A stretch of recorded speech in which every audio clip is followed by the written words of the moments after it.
Hello बेटा, welcome back. अब बात करते हैं, चलो स्टार्ट कर देते हैं डी पॉइंट इसका। डी पॉइंट पे क्या आता है हमारे पास? That is reaction with metal. Reaction with metals, ये हम पहले ही पढ़ चुके हैं बेटा, तो बहुत छोटा सा पॉइंट है और बहुत जल्दी खत्म हो जाएगा बेटा पॉइंट ये वाला। क्लियर है? रिएक्शन विद मेटल की बात करें हम यहाँ पे, तो देखो क्या होता है बेटा यहाँ पे, ऑल दीज एलिमेंट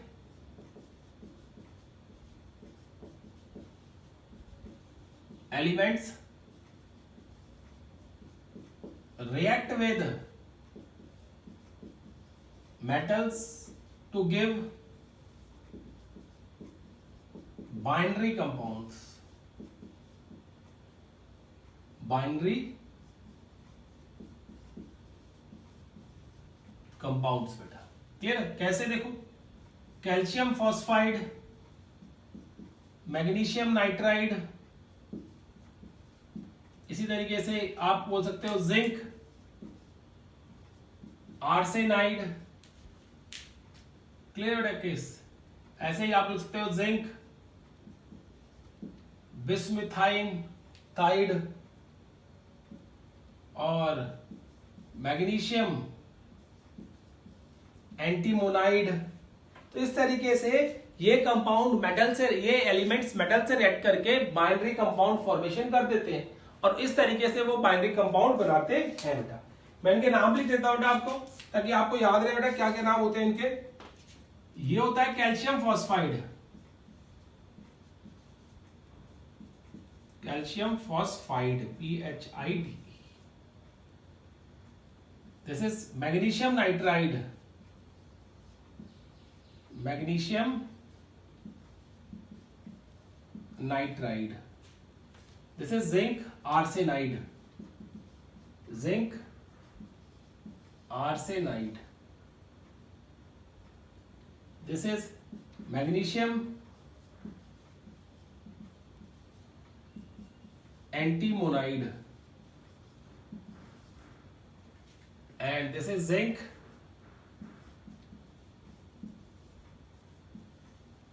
बिस्मिथाइड। ये क्या बेटा? Zinc bismuthide. ये इनके नाम है, तो आपको नाम पता होना चाहिए बेसिकली कि कौन से किस तरीके के बाइनरी कंपाउंड यहाँ पे बनते हैं बेटा। क्लियर है? चलो अब कुछ स्पेशल कंपाउंड्स की बात करते हैं बेटा। कुछ special compounds of group 15। Special compounds of group 15। Group 15 elements के बारे में कुछ स्पेशल कंपाउंड की बात करते हैं।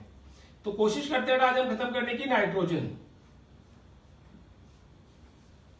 नाइट्रोजन मतलब gas N2।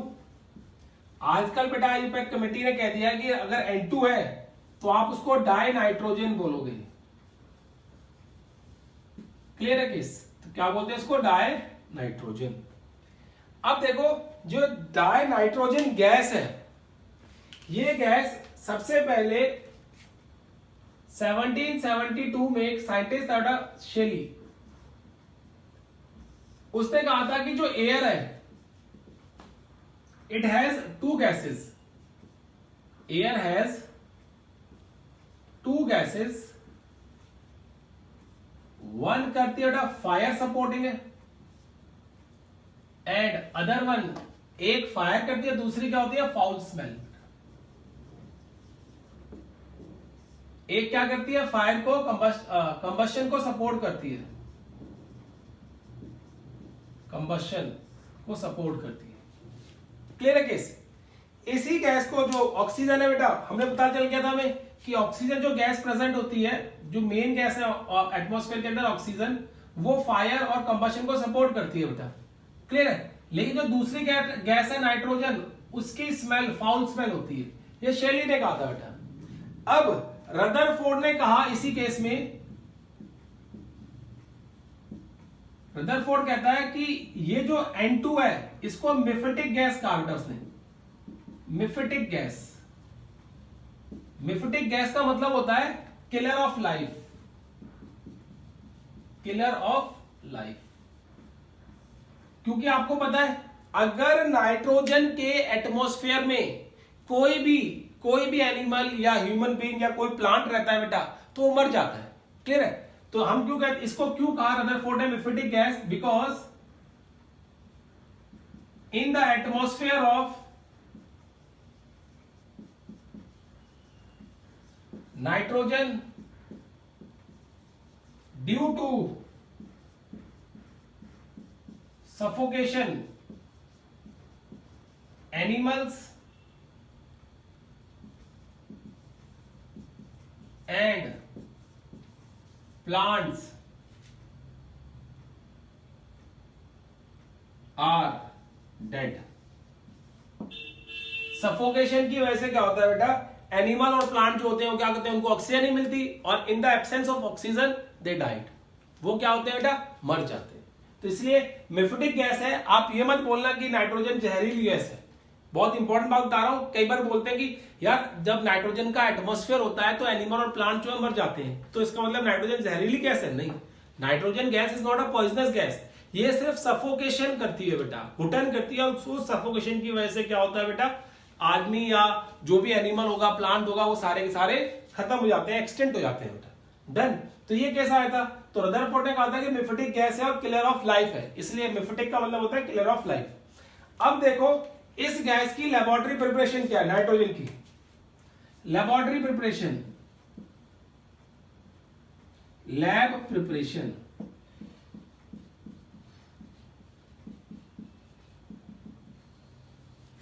If we talk about lab preparation of this gas, तो हम क्या बोलेंगे, देखो बेटा यहां पे we will say कि ammonium nitrate, ammonium nitrite NH4NO2 is used to prepare dinitrogen.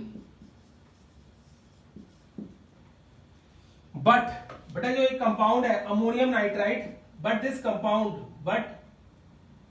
This ammonium nitrite is highly unstable.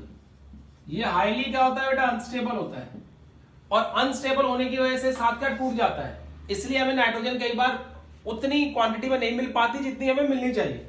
तो हम क्या करते हैं बेटा, फिर इस अमोनियम नाइट्रेट को during the reaction he prepare कर सकते हैं। कैसे?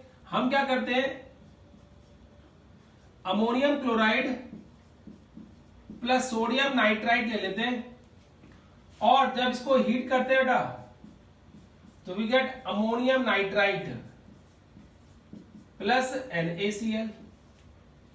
क्लियर है?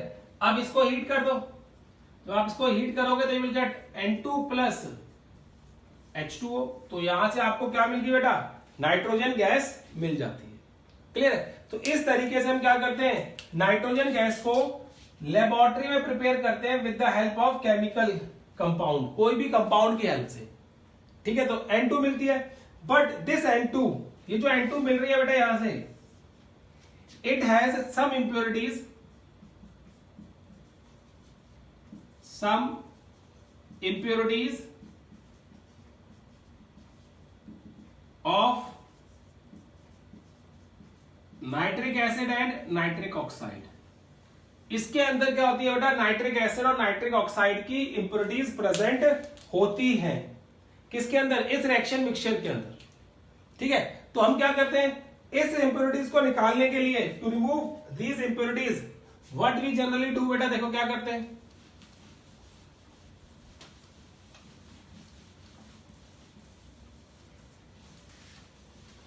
अगर हमें इंप्योरिटी निकालनी है बेटा ये वाली, तो हम क्या करते हैं, we pass H2SO4 with K2Cr2O7 through the solution. So we will get ammonium dichromate. Ammonium dichromate मिलता है बेटा वहां से हमें। क्लियर है? और जो अमोनियम डाइक्रोमेट, क्योंकि नाइट्रिक एसिड है और नाइट्रिक ऑक्साइड है, इसको अमोनियम डाइक्रोमेट के अंदर कन्वर्ट कर देते हैं दोनों। क्लियर है? और जब इसको हीट करते हैं तो हमें फिर से नाइट्रोजन, क्रोमिक ऑक्साइड और वाटर मिलता है बेटा। क्लियर है?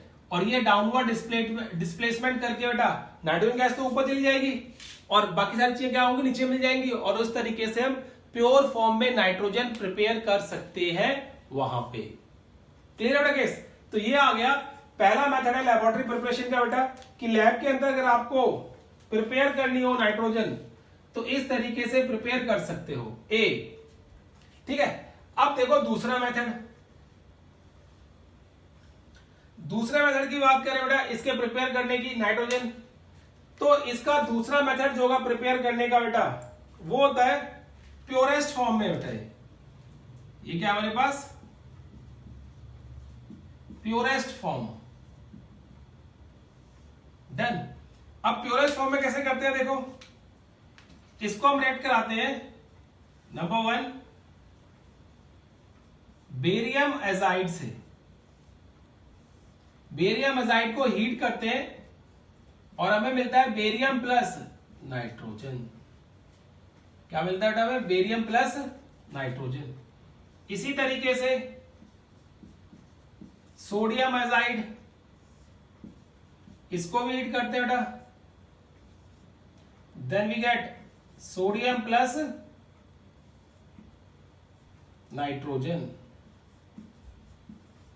तो इस मेथड से जो नाइट्रोजन मिलती है हमें, इस मेथड से जो नाइट्रोजन मिल रही है बेटा that is the purest form of nitrogen. ये नाइट्रोजन की प्योरेस्ट फॉर्म है, ये याद रखना, this is the purest form of nitrogen. ठीक है? इसका नाम क्या है? Barium azide. Barium azide and this is sodium azide. ये क्या बेटा? Sodium azide. ठीक है बेटा? अब देखो इन बेरियम एजाइड और सोडियम एजाइड का यूज भी होता है बेटा। यूज क्या होता है देखो, अगर ये जो बेरियम एजाइड और जो सोडियम एजाइड है, these compounds are present in air bags present in the car में आपने सुना होगा बेटा एयर बैग्स लगे होते हैं, और एयर बैग्स किसके लिए लगे होते हैं? सेफ्टी के लिए बेटा। क्लियर है? तो जो स्टेयरिंग होती है उसके नीचे हम बेरियम एजाइड या सोडियम एजाइड नाम का कंपाउंड प्रेजेंट होता है।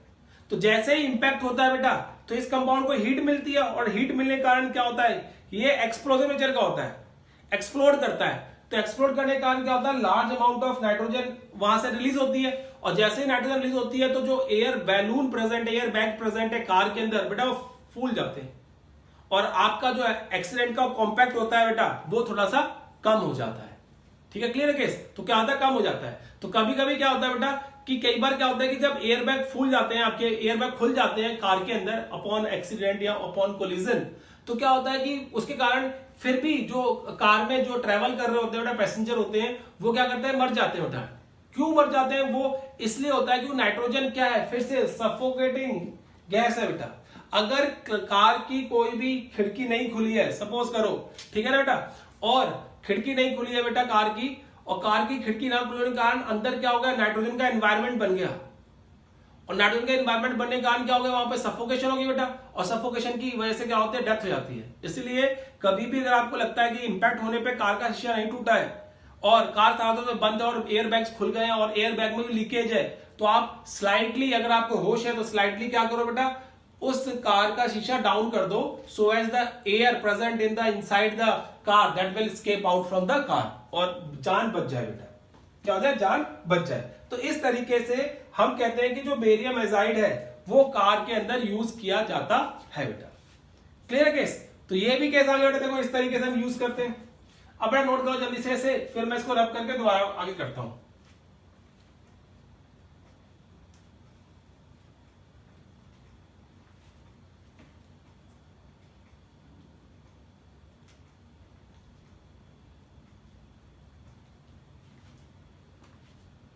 चलो देखो बेटा,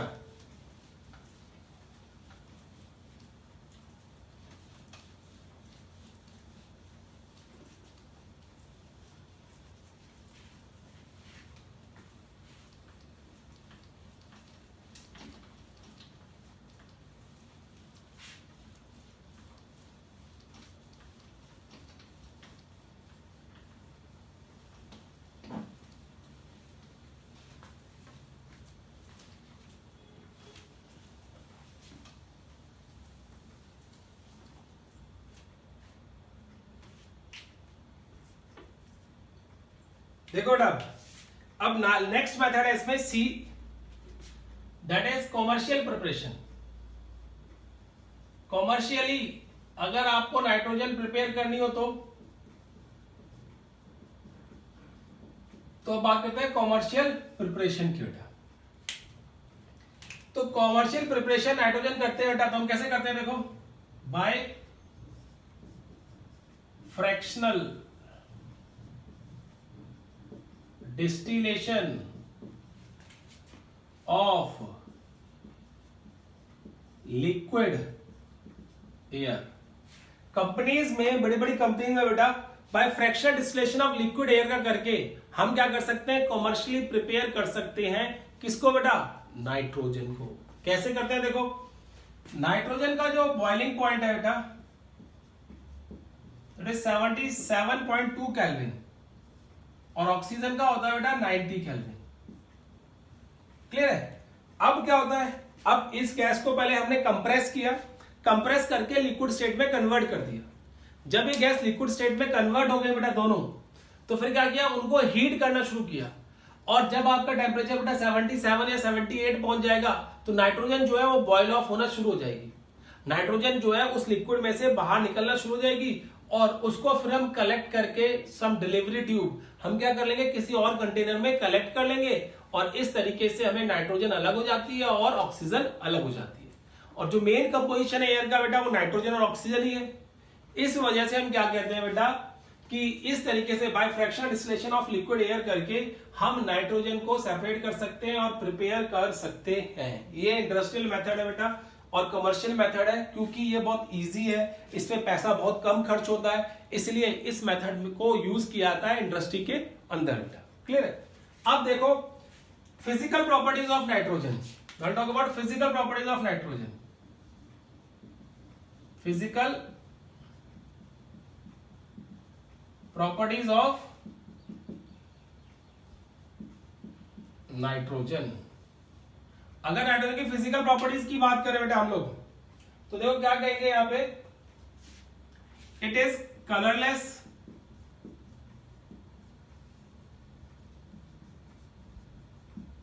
odorless and tasteless गैस। ये क्या है बेटा, कलरलेस, ऑडरलेस, टेस्टलेस गैस है बेटा। इसके दो आइसोटोप्स मिलते हैं,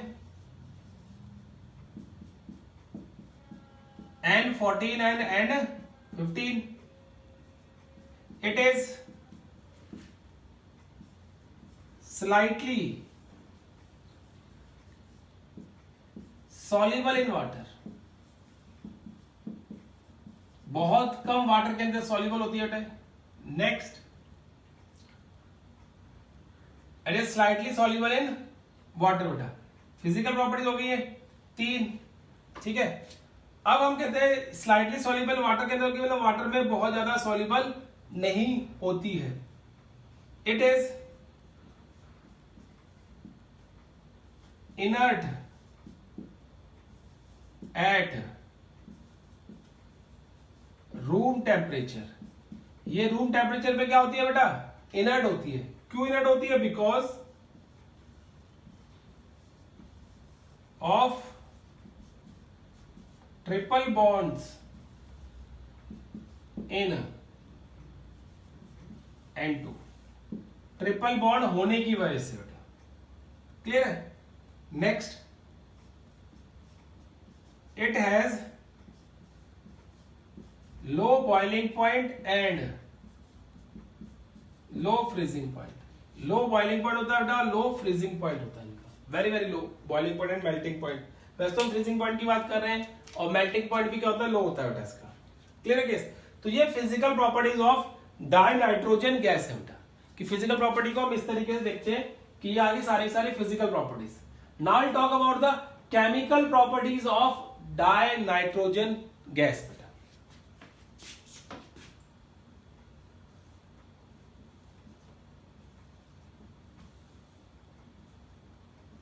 केमिकल प्रॉपर्टीज क्या क्या होती है इसकी,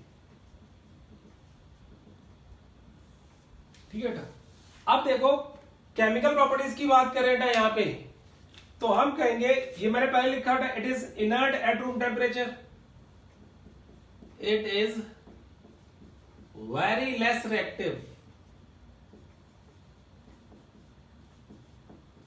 eight room temperature. Room temperature पे ये बहुत कम रिएक्टिव होती है बेटा, it is very very less reactive at room temperature. Clear बेटा केस। अब रूम टेम्परेचर पे ये कम रिएक्टिव क्यों होती है, what is the reason? Clear, क्या रीजन है कि ये रूम टेम्परेचर पे बहुत कम रिएक्टिव पाई जाती है गैस। ठीक है, तो वो रीजन वही है, ट्रिपल बॉन्ड है बेटा। ट्रिपल बॉन्ड प्रेजेंट होने की वजह से हम इसको तोड़ नहीं सकते, जब तोड़ नहीं सकते हैं तो बेटा क्या होगा, लेस रिएक्टिव होगी। अब देखो नेक्स्ट बेटा, इसी में हम कहते हैं ए reaction with metal, reaction with metals. ठीक है बेटा, तो यहां पे हम क्या कहेंगे, नाइट्रोजन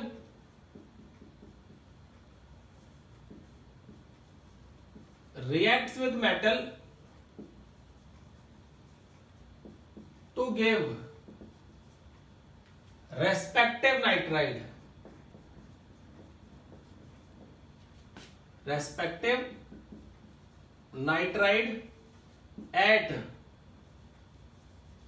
हाई टेम्परेचर। क्योंकि बेटा लो टेम्परेचर पे और रूम टेम्परेचर पे तो इनर्ट है, तो रूम टेम्परेचर पे जनरली रिएक्ट नहीं करेगी, हाई टेम्परेचर पे जाके क्या करती है बेटा, रिएक्ट करती है।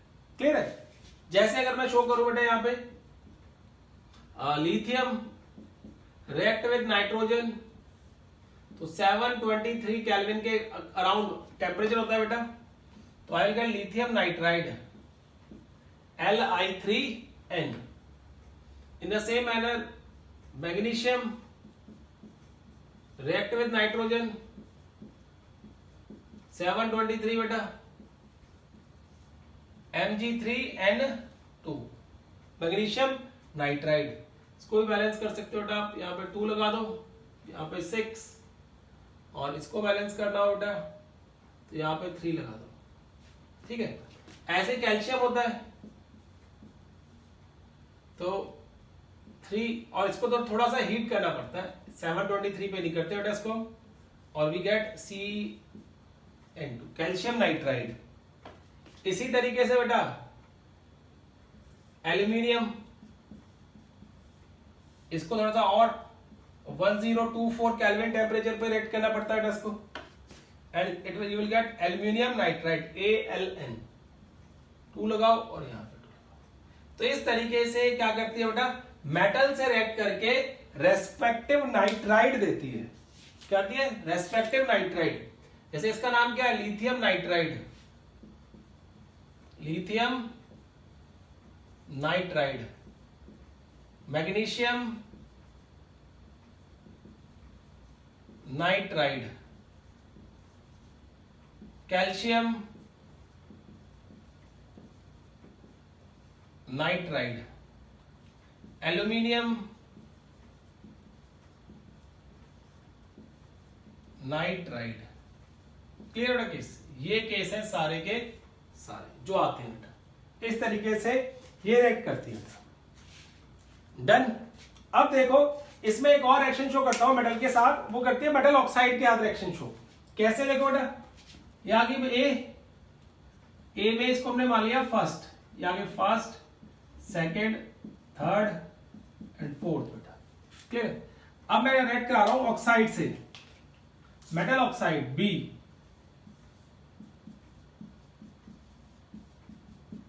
Metal oxides. क्लियर है। तो क्या होता है देखो बेटा, इसमें Al2O3 in the presence of carbon nitrogen का रिएक्ट करता है, and we will get Aln aluminium nitride plus carbon monoxide मिलता है। यहां पे 3 लगा दो, यहां पे 3 लगा दो, यहां पे 2 लगा दो बेटा, ये आ गया। क्लियर है। अब क्या करते हैं, इस एल्यूमिनियम नाइट्राइड को हाइड्रोलिसिस करते हैं इससे, तो हमें मिलता है एल्यूमिनियम हाइड्रोक्साइड, और फिर एल्यूमिनियम हाइड्रोक्साइड को हीट करके बेटा again we get Al2O3 aluminium oxide. And this whole process, ये जो पूरी की पूरी प्रोसेस शो की है बेटा मैंने आपको, this process is known as Serpeck process. इसको हम बोलते हैं सरपेक्स प्रोसेस। याद रखना, कई बार कंपटीशन में पूछा गया कि सरपेक्स प्रोसेस क्या होती है। तो अगर आप किसी एल्यूमिनियम ऑक्साइड को नाइट्रोजन से ऐड कराते हो तो आपको एल्यूमिनियम नाइट्राइड मिलेगी, उसकी हाइड्रोलिसिस करोगे, once again you will get Al2O3। तो ये बेटा इस ओर को प्यूरिफिकेशन की है कि अगर आप ओर की एनरिचमेंट करना चाहते हो, मेटल में ज्यादा हो जाए, उसमें से फालतू की इंप्योरिटीज क्या हो निकल जाए बेटा, तो हम क्या करते हैं, सरपेक्स प्रोसेस लगाते हैं वहां पे। क्लियर है केस बेटा? तो ये देखो, ये आ गया मेटल ऑक्साइड से केमिकली रिएक्ट करके इस तरीके से कंपाउंड बनता है। अब देखो दूसरा केस इसमें,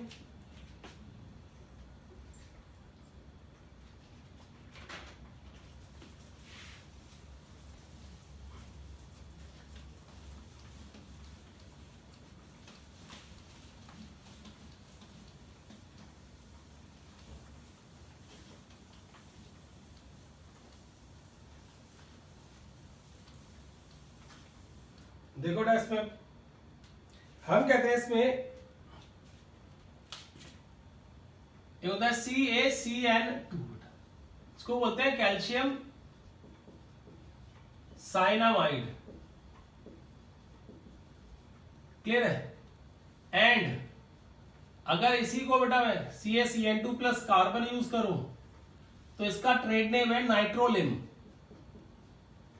नाइट्रोलिम जो कहां यूज किया था बेटा, used in nitrogen fertiliser, used in nitrogen fertilisers. Clear case? तो याद रखना नाइट्रोलिम क्या होता है और कैल्शियम साइनामाइड क्या होता है, ये भी कंपटीशन में पूछा गया आपसे। अब देखो थर्ड सी पॉइंट, सी आ गया reaction with non metal. Reaction with non metals, अगर नॉन मेटल का रिएक्शन शो करें इसकी तो हम बोलते हैं बेटा, देखो यहां पे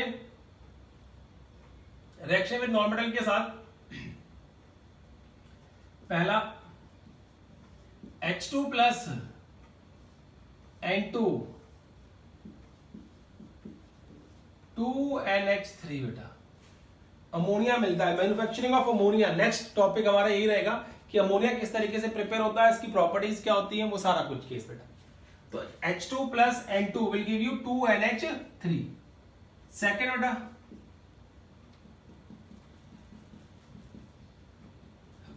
इसको 1, इसको 2, 723 kelvin temperature.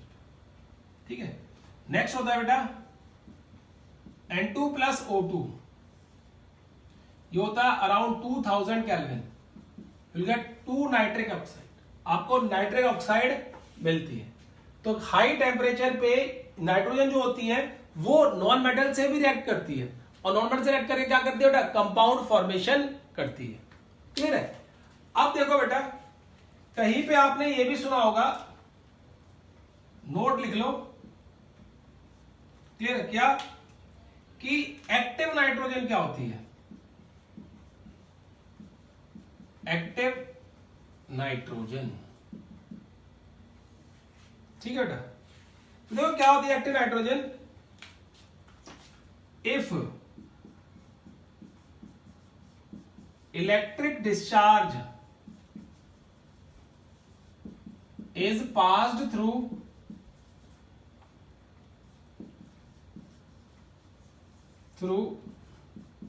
nitrogen gas at very low pressure, बहुत लो प्रेशर पे बेटा, और वो बहुत low pressure 2 mm of Hg के आसपास होता है बेटा। ठीक है ना? Then luminescence